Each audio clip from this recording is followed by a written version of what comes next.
Salut à tous! Un F-22 Raptor ravitaillé en vol au-dessus du Moyen-Orient n'est jamais une image neutre. Ce type de scène ne montre pas seulement un avion de combat en déplacement. Il révèle une chaîne logistique déjà en place, des équipages entraînés, des avions ravitailleurs disponibles, des itinéraires préparés et une capacité à prolonger une mission bien au-delà du rayon d'action naturelle de l'appareil. Lorsque cette image apparaît au moment même où Washington et Téhéran s'accusent mutuellement de duplicité, où Oman est présenté comme intermédiaire et où la possibilité de frappe contre la direction iranienne est évoquée dans le débat public américain, le message dépasse largement la communication militaire. Il devient un instrument de pression diplomatique. D'après le récit présenté, la situation est volontairement enveloppée de contradictions. Le Qatar évoquerait des projets d'accord en circulation. L'Iran affirme qu'aucune discussion directe n'a lieu avec les États-Unis. Washington soutient au contraire que des contacts existent. Téhéran insiste sur le rôle d'Oman, comme s'il voulait montrer qu'il ne négocie pas sous l'autorité américaine, mais dans un cadre régional plus acceptable. Le président américain accuse pour sa part les dirigeants iraniens de demander des rencontres tout en les niant publiquement. Ce brouillard ne peut être pas un accident. Il peut être la forme même de la négociation. Pour l'Iran, reconnaître publiquement des pourparlers directs avec Washington sous la pression d'un déploiement militaire massif aurait un coût intérieur. Le pouvoir iranien a construit une partie de sa légitimité sur la résistance aux États-Unis. Admettre qu'il cherche une issue au moment où la population subit, selon la source, des restrictions d'électricité, des pénuries de carburant et une forte pression économique pourrait être interprétée comme un recul. Le recours à Oman offre alors une solution politique. Il permet de discuter sans reconnaître pleinement la discussion, de transmettre des propositions sans mettre en scène une capitulation et de préserver, au moins provisoirement, le récit officiel d'une république islamique, toujours maîtresse de ses choix. Mais Oman ne peut pas remplacer les États-Unis dans un éventuel accord. Le sultanat peut transmettre des messages, réduire les malentendus et proposer des formulations acceptables. Il ne peut pas, à lui seul, lever les sanctions américaines, modifier le dispositif naval dans le détroit d'Ormuz, garantir l'absence de nouvelles frappes ou régler la question nucléaire. Si un arrangement réel doit être trouvé, Washington restera nécessairement au centre du processus. C'est précisément ce qui rend la posture iranienne si délicate. Téhéran veut obtenir une réduction de la pression américaine sans donner l'impression qu'il cède aux exigences américaines. Dans ce contexte, le F-22 Raptor joue un rôle qui n'est pas uniquement militaire. Sa présence publique transforme une menace abstraite en capacité visible. Les États-Unis ne disent pas seulement qu'ils peuvent agir. Ils montrent qu'ils disposent dans la région d'un appareil conçu pour pénétrer un environnement fortement défendu, détecter des menaces à longue distance, transmettre des informations à d'autres plateformes et ouvrir la voie à une force aérienne plus large. La différence est essentielle. Une déclaration politique peut être contestée. Une image d'un avion furtif ravitaillé en vol, accompagnée de tout ce qu'elle implique en matière de préparation, oblige l'adversaire à intégrer cette possibilité dans ses calculs. Le F-22 a d'abord été conçu comme un chasseur de supériorité aérienne. Sa mission principale consiste à détecter l'adversaire avant d'être détecté, à engager des appareils ennemis à distance et à imposer le contrôle du ciel. Pourtant, le récit étudié insiste sur un autre aspect, sa capacité à emporter dans ses soutes internes des armes air-sol de précision, notamment des bombes guidées de petit diamètre comme la GBU-39. Le point important n'est pas seulement la puissance de la munition, c'est le fait qu'elle soit transportée à l'intérieur du fuselage. Une arme suspendue sous une aile augmente la signature radar de l'appareil. Une arme placée dans une soute préserve davantage la furtivité et permet au chasseur de s'approcher d'une zone protégée avec un risque de détection réduit. Cette furtivité ne signifie pas invisibilité, aucun avion n'est littéralement absent des capteurs. La furtivité vise plutôt à réduire la distance et la qualité de détection, à compliquer le suivi radar et à diminuer la probabilité qu'un système de défense obtienne une solution de tir suffisamment précise. Dans un environnement réel, l'efficacité dépend de nombreux facteurs. La fréquence des radars, la géographie, l'altitude, l'angle d'approche, l'état des systèmes de défense, la qualité des opérateurs, le brouillage électronique et la coordination entre les différentes plateformes américaines. Présenter le F-22 comme un appareil magique serait donc trompeur. Mais sous-estimer l'avantage qu'il procure serait tout aussi irréaliste. Le transcript attribue au F-22 un rôle de premier plan lors d'une opération menée le 1er mars. Selon cette version, les Raptors auraient pénétré les premiers dans l'espace défendu, contribué à neutraliser ou à contourner des batteries S-300 et Bavard 373, puis ouvert des corridors pour les appareils suivants. Il est également affirmé que pendant 9 jours, les radars iraniens n'auraient pas réussi à verrouiller un F-22. Ces éléments sont présentés comme des déclarations américaines et non comme des faits indépendamment établis dans le document. Cette nuance doit être conservée. Dans toute guerre, chaque camp cherche à contrôler le récit de l'efficacité de ses armes. Une absence de perte ne prouve pas nécessairement une absence totale de détection, et une détection ponctuelle ne signifie pas qu'une défense a obtenu une capacité d'interception crédible. Ce qui importe stratégiquement, c'est que les dirigeants iraniens soient obligés d'envisager la possibilité que leurs systèmes les plus coûteux ne suffisent pas à protéger les centres de commandement, les sites du corps des gardiens de la révolution islamique ou les infrastructures sensibles. Même si Téhéran conteste les affirmations américaines, il ne peut pas simplement les ignorer. Il doit disperser ses moyens, déplacer ses responsables, maintenir davantage d'unités en alerte, limiter les communications et consacrer des ressources supplémentaires à la défense. La pression commence donc avant toute frappe. Elle se manifeste dans les décisions prises pour éviter une attaque qui n'a peut-être pas encore été ordonnée. Le F-22 dispose de 2 moteurs Pratt & Whitney F-110 à poussée vectorielle. Sa supercroisière lui permet de voler à vitesse supersonique sans maintenir la post-combustion maximale, de couvrir rapidement de grandes distances et de réduire le temps de réaction adverse. Combinée à la furtivité, à l'altitude et au capteur, cette vitesse renforce sa capacité de pénétration. Cependant, le F-22 ne fonctionne jamais seul.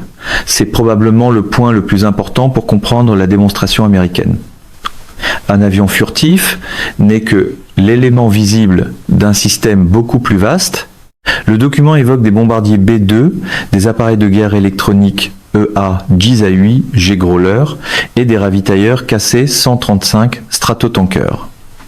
À cela s'ajoutent nécessairement les capacités de renseignement, les satellites, les avions de surveillance, les centres de commandement et les réseaux de transmission de données. L'Iran ne doit donc pas seulement essayer de repérer un chasseur. Il doit faire face à une architecture de combat capable de brouiller ses radars, de cartographier leurs émissions, de partager les informations et de coordonner plusieurs vagues d'attaque. Le rôle de l'EA-10 à 8 G-Growler illustre cette logique. Un radar iranien peut théoriquement détecter une anomalie ou un écho, mais si ces fréquences sont brouillées, si de fausses pistes apparaissent, si plusieurs appareils évoluent simultanément, et si les opérateurs ne savent pas quelle menace doit être prioritaire, la valeur militaire de cette détection diminue rapidement. L'objectif n'est pas toujours de rendre l'ennemi totalement aveugle. Il suffit parfois de le rendre lent, hésitant ou incapable de distinguer le véritable axe d'attaque. Quelques minutes de confusion peuvent ouvrir un corridor à un appareil furtif ou permettre à un bombardier de lancer ses armes depuis une position favorable. Le B-2 peut emporter une charge bien supérieure contre des objectifs durcis, tandis que le F-22 protège l'espace aérien, détecte les intercepteurs et transmet des données. La puissance réside dans cette complémentarité, l'un pénètre, l'autre brouille, un troisième frappe, un quatrième ravitaille, tandis que le commandement relie l'ensemble. Les images de ravitaillement en vol prennent ici toute leur signification. Le KC-135 n'est pas un simple figurant dans la communication militaire. Il est la condition qui permet aux chasseurs de rester disponibles, de modifier leur itinéraire, d'attendre une fenêtre tactique ou de revenir après une mission. Un appareil peut recevoir du carburant juste avant d'entrer dans une zone hostile, exécuter sa mission, puis rejoindre un autre ravitailleur à la sortie. Cette capacité allonge considérablement la portée opérationnelle et réduit la dépendance à un petit nombre de bases avancées. Elle montre surtout que les États-Unis ne préparent pas seulement un geste ponctuel, mais qu'ils peuvent soutenir un rythme d'opération.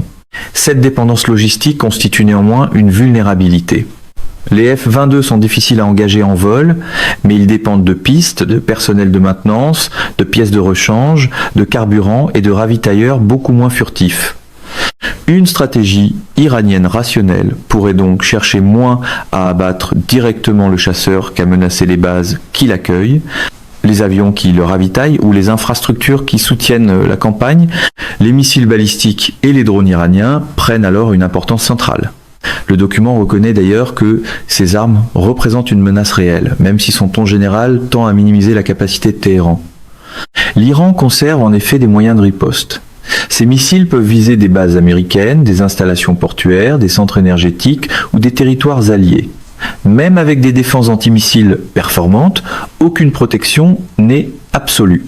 Une salve suffisamment dense peut saturer certains systèmes, créer des débris dangereux ou forcer les forces américaines à disperser leurs moyens. Les drones moins coûteux peuvent également imposer une usure permanente. Ils obligent l'adversaire à maintenir une surveillance constante et peuvent parfois conduire à l'emploi de missiles d'interception beaucoup plus chers que la cible détruite. La présence du F-22 peut aussi être liée à cette menace de drones et de missiles. Son radar et ses capteurs peuvent contribuer à détecter des objets dès leur départ, à construire une image aérienne et à transmettre les données à d'autres unités. Cela ne signifie pas qu'il soit toujours rationnel d'utiliser un F-22 pour abattre un drone bon marché. Sa valeur peut résider davantage dans la détection, la coordination et la protection d'un espace aérien complexe. Là encore, l'appareil doit être compris comme un nœud d'un réseau, pas seulement comme une plateforme de tir. La pression exercée sur l'Iran ne se limite pas au ciel. Le récit décrit aussi une présence navale américaine massive dans le détroit d'Ormuz, présentée par Washington comme un mur d'acier. Le vocabulaire est évidemment politique. Aucune marine ne contrôle de manière absolue un détroit international aussi sensible, sans coopération, surveillance constante et risque d'incident. Mais la puissance navale américaine peut peser lourdement sur la circulation, inspecter certains navires, protéger les convois, surveiller les activités de la flotte iranienne et compliquer le fonctionnement des réseaux de vente clandestine de pétrole. Le détroit d'Ormuz est vital bien au-delà de l'Iran. Une part importante des exportations énergétiques de la région y transite. Toute perturbation sérieuse affecterait les prix du pétrole, les assurances maritimes et les économies asiatiques comme européennes. Téhéran utilise depuis longtemps sa position géographique comme instrument de dissuasion. Il rappelle qu'il peut menacer la navigation si sa propre survie est en jeu. Washington répond en montrant qu'il peut maintenir des routes ouvertes et empêcher l'Iran de transformer le détroit en levier exclusif. Cette confrontation n'est pas seulement militaire. Elle concerne la perception de qui fixe les règles du passage. La source affirme que de nombreux navires et des millions de barils auraient continué à traverser le détroit sous la surveillance américaine. Elle soutient également que le dispositif cherche à réduire les revenus tirés de la flotte fantôme et des ventes de pétrole contournant les sanctions. Ces chiffres et ces affirmations ne sont pas documentés de manière indépendante dans le transcript.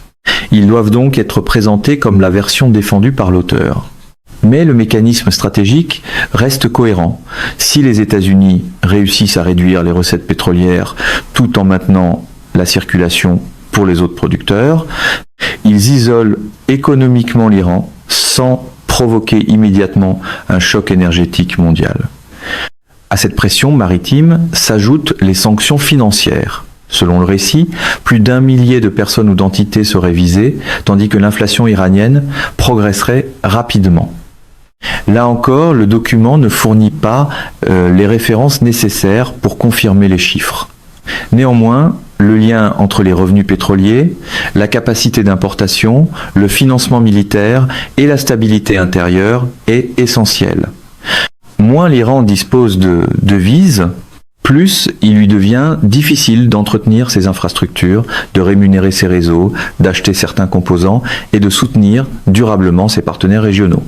C'est là que les pénuries d'électricité et de carburant deviennent politiquement explosives. L'Iran possède d'immenses réserves d'hydrocarbures, mais l'abondance des ressources ne garantit pas une distribution efficace. les sanctions, le manque d'investissement, le vieillissement des infrastructures, la consommation intérieure et les priorités militaires peuvent créer des tensions dans un pays théoriquement riche en énergie. Lorsque les autorités demandent à la population de réduire sa consommation, elles révèlent une fragilité que la propagande extérieure ne peut pas entièrement masquer. Plus le quotidien se dégrade, plus il devient coûteux de soutenir que la stratégie gouvernementale produit des victoires. Le pouvoir iranien doit donc mener 2 batailles simultanées. À l'extérieur, il veut convaincre les États-Unis qu'il peut infliger des dommages insupportables. À l'intérieur, il doit convaincre sa population qu'il n'est pas en train de négocier sous la contrainte. Ces 2 objectifs peuvent entrer en contradiction. Plus Téhéran montre qu'il cherche une issue, plus il risque de paraître faible, plus il refuse toute concession, plus il augmente le risque de frappe et prolonge la crise économique. Oman devient alors un espace de compromis, mais aussi un écran derrière lequel les 2 camps peuvent avancer sans reconnaître qu'ils reculent. Les groupes partenaires de l'Iran ajoutent un niveau supplémentaire de complexité. Le document accuse Téhéran de continuer à soutenir les Houthis, alors qu'un drone aurait de nouveau frappé un aéroport saoudien et que plusieurs pétroliers auraient choisi de contourner l'Afrique pour éviter la mer Rouge. Il faut distinguer influence, soutien et contrôle direct. L'Iran fournit depuis longtemps une aide politique, technique ou matérielle à plusieurs groupes de la région, mais cela ne signifie pas que chaque attaque soit personnellement ordonnée depuis Téhéran. Les Houthis possèdent leurs propres objectifs, leurs propres chaînes de commandement et une autonomie réelle.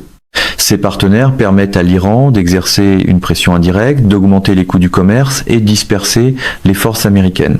Mais chaque attaque contre un aéroport, un navire ou une infrastructure donne aussi à Washington un argument pour renforcer son dispositif.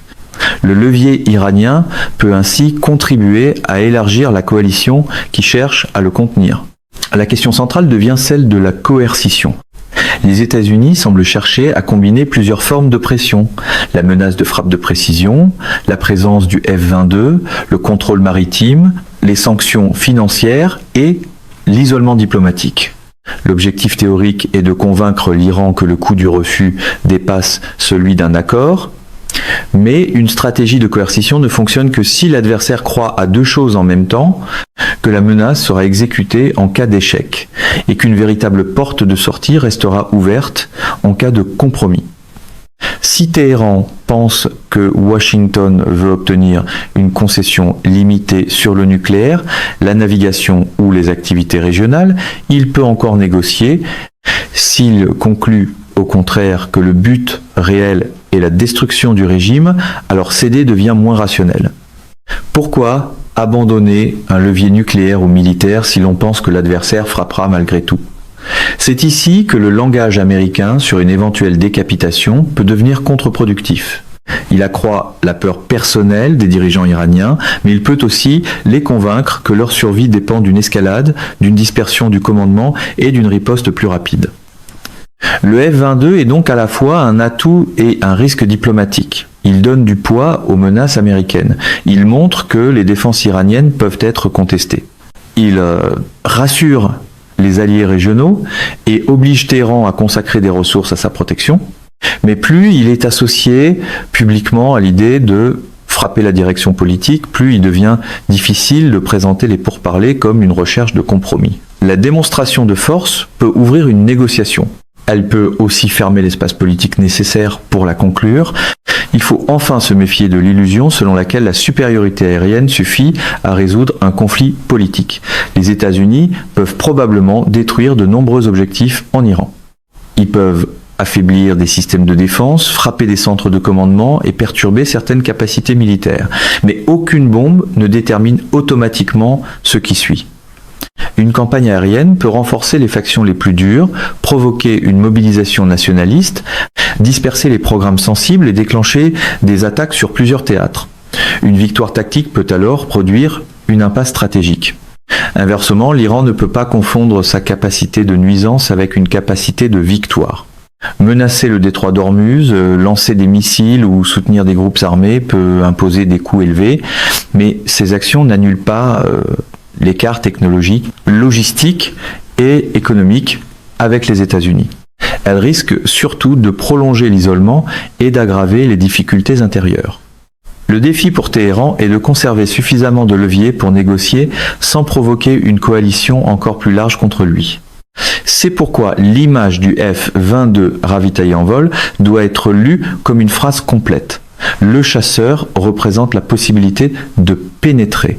Le ravitailleur représente la possibilité de durer. La présence navale représente la possibilité d'étouffer les revenus. Les sanctions représentent la possibilité d'attendre. Oman représente la possibilité d'offrir une issue. Pris séparément, chacun de ces éléments peut être contesté. Ensemble, ils dessinent une stratégie visant à réduire progressivement les options iraniennes. Rien ne garantit toutefois que cette stratégie aboutisse. Les dirigeants iraniens peuvent choisir de gagner du temps, de diviser leurs adversaires, d'utiliser leurs partenaires régionaux ou de tester la détermination américaine par des actions limitées. Washington peut également surestimer l'effet de ces démonstrations et sous-estimer la capacité du régime à supporter la pression. La coercition est toujours une lutte de perception.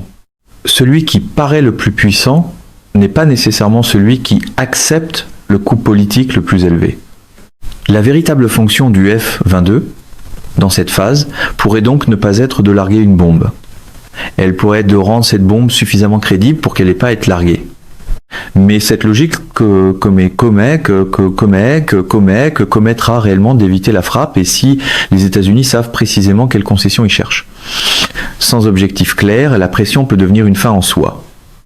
Et lorsqu'une force militaire reste mobilisée trop longtemps sans résultat diplomatique, le risque augmente qu'un incident, une erreur de calcul ou une décision précipitée transforme la démonstration en guerre.